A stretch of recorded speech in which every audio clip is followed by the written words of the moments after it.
ଓଡ଼ିଆ କଥାଚିତ୍ର ଜଗତର ଜଣେ ବଡ଼ ଅଭିନେତା ଯିଏକି ଶରତ ପୂଜାରୀ ଓଡ଼ିଆ ସିନେମାର ଏକ ପ୍ରସିଦ୍ଧ ଅଭିନେତା, ନିର୍ଦ୍ଦେଶକ, ପ୍ରଯୋଜକ। ସେ ନିଜର ସୁନ୍ଦର ଅଭିନୟ ଓ ନିର୍ଦ୍ଦେଶନା କ୍ଷମତାରେ ଓଡ଼ିଆ ଚଳଚ୍ଚିତ୍ର ଶିଳ୍ପକୁ ଏକ ନୂତନ ଉଚ୍ଚତାରେ ପହଞ୍ଚାଇଛନ୍ତି। ତାଙ୍କର ଅଦ୍ଭୁତ ପ୍ରତିଭା ଓ ନିର୍ଦ୍ଦେଶନାର ସଫଳତା ଦ୍ୱାରା ସେ ଓଡ଼ିଆ ସିନେମା ଶିଳ୍ପର ଏକ ଅମର ନାମ ହୋଇଛନ୍ତି। ଶରତ ପୂଜାରୀଙ୍କ ଜନ୍ମ 8 ଜୁନ 1933 ମସିହାରେ ମୟୂରଭଞ୍ଜ ଜିଲ୍ଲାର କେଶରପୁର ଠାରେ ହୋଇଥିଲା। ସେ ନିଜର ଶିକ୍ଷା ଏବଂ ଆରମ୍ଭିକ ଜୀବନ ଓଡ଼ିଶାରେ ବ୍ୟତୀତ କରିଥିଲେ।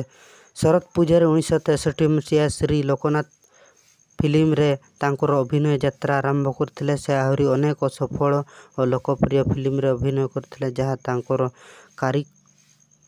ଅଭିନୟ ଏବଂ ନିର୍ଦ୍ଦେଶନା କ୍ଷମତା ସ୍ପଷ୍ଟ କରିଥିଲା।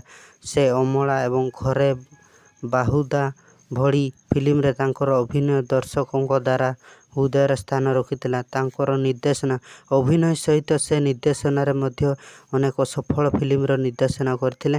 ସେ ତାଙ୍କର ସୃଜନଶୀଳତା ଓ ଦୃଢ଼ ସମର୍ଥନକୁ ମଧ୍ୟ ଦର୍ଶକମାନଙ୍କ ମଧ୍ୟରେ ପ୍ରସିଦ୍ଧ ହୋଇଥିଲେ। ଶରତ ପୂଜାରୀ ସାମାଜିକ କାର୍ଯ୍ୟକଳାପରେ ସକ୍ରିୟ ଅଂଶଗ୍ରହଣ କରିଥିଲେ। ସେ ଓଡ଼ିଶାର ବିଭିନ୍ନ ସାମାଜିକ କାର୍ଯ୍ୟକଳାପରେ ଅନେକ ଅବଦାନ ରଖିଆସୁଥିଲେ।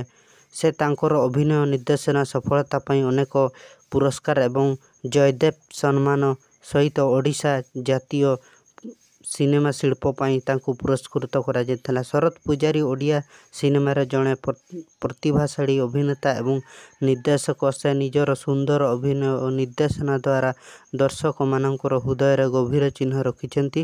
ତାଙ୍କର ଜୀବନ ଏବଂ କାର୍ଯ୍ୟକଳାପ ଓଡ଼ିଶାର ସାଂସ୍କୃତିକ ଏବଂ ସାମାଜିକ କ୍ଷେତ୍ରରେ ଏକ ମହାନ ପ୍ରେରଣା।